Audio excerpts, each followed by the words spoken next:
कुरुक्षेत्र युद्ध के प्रथम दिन का पूर्व भाग व्यतीत हो गया था। भीष्म पितामह को कौरव पक्ष का सेनापति बनाया गया था। दुमुख कृतवर्मा, शल्य और विवंशति को भीष्म जी की रक्षा के लिए नियुक्त किया गया था। इन 5 अतिरथी वीरों से सुरक्षित हो महारथी भीष्म ने पांडवों की सेना में प्रवेश किया। तब भीष्म वहां तलवारों से शत्रु के मस्तक, रथ तथा ध्वज काटकर गिराने लगे। ये देख अभिमन्यु अत्यंत कुपित हो रथ पर बैठकर भीष्म जी की रथ की ओर दौड़ गए। क्या अभिमन्यु में इतना बल था कि वो भीष्म पितामह को पराजित कर पाए? क्या उनमें युद्ध हुआ था? अगर हुआ था तो क्या परिणाम निकला था उनके युद्ध का? आइए विस्तार से जानते हैं इस रोचक वृत्तांत को। आप देख रहे हैं अपना नॉलेज टीवी। तो चलिए अब करते हैं ज्ञान की बात। वीडियो में आगे बढ़ने से पहले हमारे चैनल को सब्सक्राइब अवश्य करें और बेल आइकन जरूर दबाएं। साथ ही कमेंट बॉक्स में जय श्री कृष्ण अवश्य लिखें। महाभारत के भीष्म पर्व अध्याय के अनुसार भीष्म के सामने आते ही अभिमन्यु ने उन पर तथा उनकी रक्षा के लिए आए हुए उन श्रेष्ठ रथियों पर भी आक्रमण किया। वीर अभिमन्यु ने तीखे बाण से उस ताल चिन्हित ध्वज को छेद डाला और भीष्म तथा उनके अनुगामी रथियों के साथ युद्ध आरंभ किया। उन्होंने एक बाण से कृतवर्मा को और 5 शीघ्रगामी बाणों से शल्य को भेद कर तीखे धार वाले 9 बाणों से पितामह भीष्म को भी चोट पहुंचाई। इसके बाद एक शस्त्र के द्वारा दुर्मुख सारथी का मस्तक धड़ से अलग कर दिया। साथ ही कृपाचार्य के स्वर्णभूषित धनुष को भी तेज धार वाले भाले से काट गिराया। फिर सब ओर घूमकर महारथी अभिमन्यु ने अत्यंत कुपित हो अपने बाणों से भीष्म की रक्षा करने वाले महारथियों को भी घायल कर दिया। अभिमन्यु के इस लक्ष्य भेद की सफलता से प्रभावित हो भीष्म और सभी रथियों ने उन्हें साक्षात अर्जुन के समान शक्तिशाली समझा। अभिमन्यु वहां संपूर्ण दिशाओं में घूम रहा था।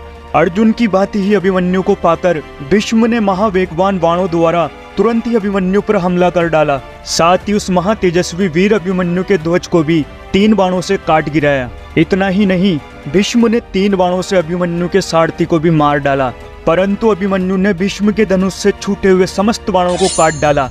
ये देख सब लोग उच्च स्वर में कोलाहल कर उठे। तब महाबली भीष्म ने उस अत्यंत भयंकर संग्राम में बहुत से महान दिव्यास्त्र प्रकट किए और तब भीष्म ने अभिमन्यु पर हजारों बाणों की वर्षा की। तभी 5 पांडव सहित 10 महान धनुर्धर अभिमन्यु की रक्षा के लिए तुरंत वहां दौड़ाए। तब भीष्म ने उन 10 महारथियों में से धृष्टद्युम्न को 3 और सात्यकी को 9 बाणों से गहरी चोट पहुंचाई। फिर तीखे बाण से भीमसेन की ध्वजा काट डाली और ध्वज रथ से नीचे गिर पड़ा। तब भीमसेन ने भीष्म को 3 बाणों से घायल करके कृपाचार्य को 1 और कृतवर्मा को 8 बाणों से भेद दिया। पांडव पक्ष की ओर से अभिमन्यु, भीमसेन, सात्यकी, राजा विराट तथा धृष्टद्युम्न युद्ध कर रहे थे और भीष्म पितामह इन सब पर अकेले ही निरंतर बाणों की वर्षा कर रहे थे।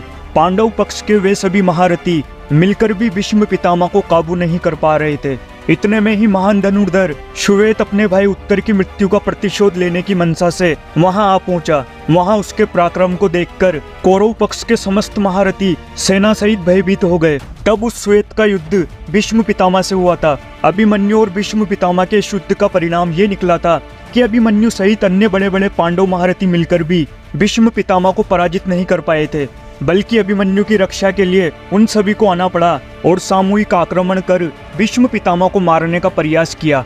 परंतु तब भी उनके पास भीष्म पितामह के बाणों का कोई उत्तर नहीं था। युद्ध बीच में छूट गया क्योंकि भीष्म विराट के पुत्र श्वेत से युद्ध करने में व्यस्त हो गए थे। तो दोस्तों, आपको हमारे द्वारा दी गई जानकारी अच्छी लगी हो तो आप हमारी इस वीडियो को लाइक और चैनल को सब्सक्राइब जरूर करें। तो मिलेंगे अगली बार एक नई खास वीडियो के साथ। तब तक के लिए देखते रहिए संपूर्ण ज्ञान का केंद्र बिंदु अपना नॉलेज टीवी। Thank you.